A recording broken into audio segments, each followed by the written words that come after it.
अस्सलाम वालेकुम नाजरीन, वो जो वरने के पीछे आप लोग लगे हुए थे ना, असल वरना इसको कहते हैं। आपको एक छोटी सी कहानी बताते हैं जिसके बाद आपको मालूम हो जाएगा गुज़श्ता 2 दिनों में क्या होता रहा है। इस कहानी का ताल्लुक शेर अफजल मरवत और इलेक्शन में धांधली और पीटीआई की कामयाबी हुआ कुछ यूं कि 8 फरवरी को इलेक्शन हुए लेकिन नतीजे ताख़ीर से आए, पूरा दिन नहीं आए।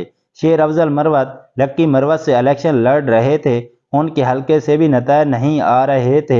उन्होंने अपने पूरे कबीले को इकट्ठा किया और ऐलान किया कि हम खुद आरओ ऑफिस जाकर नतीजा हासिल करेंगे। वो आरओ ऑफिस गए तो किसी की जुर्रत ना हो सकी कि उसे रोक सके। फौरन उसे नतीजा दे दिया गया और उन्हें मुबारकबाद भी दी। अफजल मरवत जीत गए और ऐसे मौके उनके तारीखी अल्फाज याद आए कि तुम जिस वरने के पीछे लगे हुए थे ना, असल वरना इसको कहते हैं। केपीके में आज़ाद उम्मीदवारों ने इमरान खान का ख्वाब पूरा कर दिया।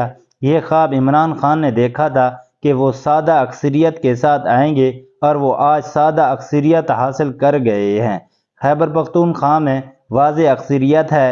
अब जो पीटीआई गेम कौमी असम्बली में डालने जा रही है इंतहाई दिलचस्प है। अब तक तो ज़्यादा सीटें तहरीक इंसाफ जीत चुकी है, लेकिन ऐसी खबरें आ रही हैं कि नून लीग और पीपल पार्टी एक साथ हुकूमत बनाने जा रही है।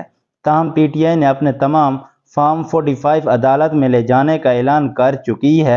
फॉर्म 45 में ऑफिशियल पोलिंग के नतीजे होते हैं जिनके मुताबिक पीटीआई अक्सर हल्के जीत चुकी है। नतीजे असल में आरओ ने फॉर्म 45 से फॉर्म 47 में बदले हैं जिसमें मजमूई वोट बताए जाते हैं। पीटीआई इस वक्त अदालत जा रही है और ये तमाम फॉर्म वहां दिखाएगी। दोस्तों, लेकिन दिलचस्प सूरत हाल तब पैदा हुई जब NA 128 से सुलेमान अकरम राजा ने अपने हलके का नतीजा चैलेंज किया।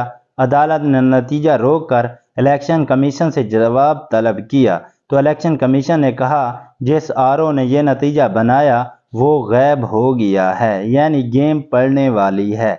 नाजरीन, जब पीटीआई ने मार्शल स्ट्रोक खेलने का मंसूबा बनाया तो अक्सर रिटर्निंग ऑफिसर के इस्तीफे आना शुरू हो गए। कई रिटर्निंग ऑफिसर्स ने बीमारी का बहाना बनाकर छुट्टी भी ले ली। आरओ के इस्तीफे आना शुरू हो गए। डिप्टी कमिश्नर खुशा मुस्तफ़ी हो गए। उन्होंने अपने इस्तीफे में लिखा कि 35 साल की सर्विस मेरे लिए फ़ख्र था, ताहम गुज़श्ता 2-3 रोज़ जो हुआ मेरे लिए वो डरावना ख्वाब है। अपने इस्तीफे में उन्होंने फैज़ अहमद फैज़ की एक नज़म भी लिखी। चेयरमैन बैरिस्टर गौहर के मुताबिक पीटीआई नेशनल असम्बली की 170 सीटें जीत चुकी है। मज़ीद उन्होंने कहा कि केपीके पंजाब और विफाक में इंशाअल्लाह पीटीआई हुकूमत बना लेगी और इस इलेक्शन को इमरान खान ने गुलामी नामंजूर का नाम दिया कि अवाम ने इमरान खान की आवाज़ पर लब्बैक कहा। ये थी हमारी आज की वीडियो। मज़ीद वीडियोज़ के लिए हमारे साथ जुड़े रहें। शुक्रिया।